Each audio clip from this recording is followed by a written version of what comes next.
Hello bachchon, let's see the question. The question says that how many Cl atoms can you ionize in the process Cl to Cl plus plus electron by the energy liberated from the process Cl to Cl plus electron to Cl minus for the Avogadro number of atoms given that ionization energy is 12.9767 electron volt and electron का enthalpy is equal to 3.61 electron volt. यहाँ पर यह दिया हुआ है कि जब Cl को Cl प्लस में कन्वर्ट करते हैं तो इसको आयोनाइजेशन एनर्जी से कन्वर्ट किया जाता है, तो वो दिया हुआ 12.967 इलेक्ट्रॉन वोल्ट। और क्लोरीन को अगर हम लोग इलेक्ट्रॉन देते हैं, इसको इलेक्ट्रॉन एफिनिटी से कैलकुलेट किया जाता है, उसके बाद वो Cl माइनस में कन्वर्ट होता है, वो दिया हुआ 3.6 इलेक्ट्रॉन वोल्ट। इसमें क्वेश्चन ये कह रहा है कि आप कितने Cl एटम्स को आयोनाइज कर सकते हैं by the energy liberated in the process Cl plus electron, मतलब क्लोरीन को इलेक्ट्रॉन देने के बाद जब Cl माइनस में जाएगा उससे जो एनर्जी लिबरेट होगा उसके मदद से आप कितने क्लोरीन को आयोनाइज कर सकते हैं।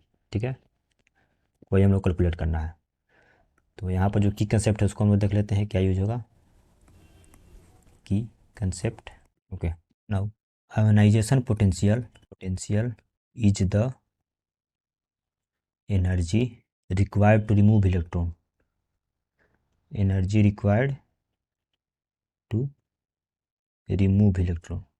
ओके, इलेक्ट्रॉन को रिमूव करने में जो एनर्जी रिक्वायर्ड होती है उसी को आयोनाइजेशन पोटेंशियल बोलते हैं।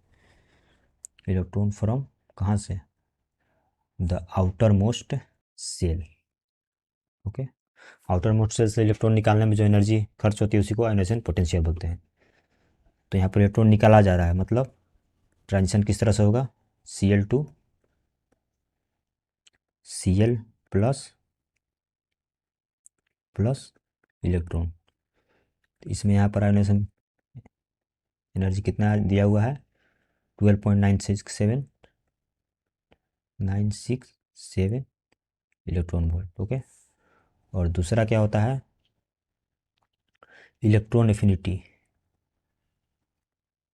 इलेक्ट्रॉन एफिनिटी, इसको इलेक्ट्रॉन की चाहत बोलते हैं, ability to attract electron. Okay, या फिर accept electron. Electron affinity is the property of atom, property of an atom to attract an electron. Okay, electron को अट्रैक्ट करने की जो प्रॉपर्टी होती है उसी को इलेक्ट्रॉन एफिनिटी बोलते हैं हम लोग। ठीक है, तो इलेक्ट्रॉन का अट्रैक्ट हो रहा है मतलब जो क्लोरीन है वो इलेक्ट्रॉन को एक्सेप्ट करेगा तो किस में जाएगा, Cl माइनस में ट्रांजिशन होगा। और इसी को क्या बोलते हैं हम लोग, इलेक्ट्रॉन की एंथैल्पी E a, वो कितना दिया हुआ है, 3.61 electron volt.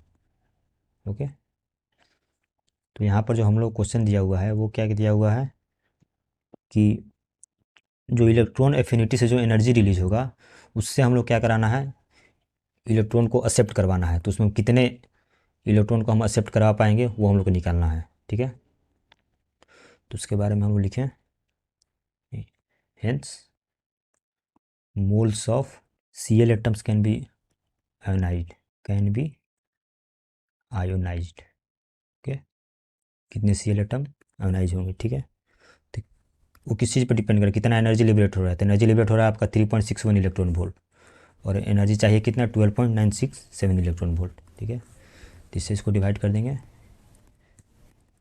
3.6 electron volt upon 13.0 electron volt. Okay, इनको डिवाइड कीजिएगा तो आपको आ जाएगा 0.277 मोल्स। हम लोग को निकालना क्या है, हम लोग को निकालना है हाउ मेनी Cl एटम्स, मतलब नंबर ऑफ एटम्स निकालना है। So number of atoms is equal to number of atoms equal to number of moles into Avogadro number. Avogadro number कितना दिया हुआ है, एवोगैड्रो नंबर दिया हुआ है, नहीं दिया है। तो एवोगैड्रो नंबर होता है कितना है, 6.0 इंटू 10⁻23, 6.022 इंटू 10⁻23 एटम्स हो जाएगा। इसको नंबर ऑफ एटम्स से कन्वर्ट करें तो हो जाएगा आपको 1.667 इंटू 10⁻23। ठीक है, तो यही आपका आंसर हो जाएगा। ओके। दिया हुआ क्या था हम लोग का, आयोनाइजेशन एनर्जी दिया हुआ था और इलेक्ट्रॉन गेन एंथैल्पी दिया हुआ था। इन दोनों को डिवाइड करने पर जो नंबर आएगा वो नंबर ऑफ मोल्स आ जाएगा, जो कि एनालाइज कर सकते हैं हम उस इलेक्ट्रॉन गेन एंथैल्पी एनर्जी से, और उसको नंबर ऑफ मोल्स को नंबर ऑफ एटम से कन्वर्ट किए किससे, एवोगैड्रो नंबर से मल्टीप्लाई करके, तो आपका आ गया 1.667 into 10⁻23। So the correct option answer will be 1.667 into में 10⁻23 atoms. Hope you understood it well, best of luck.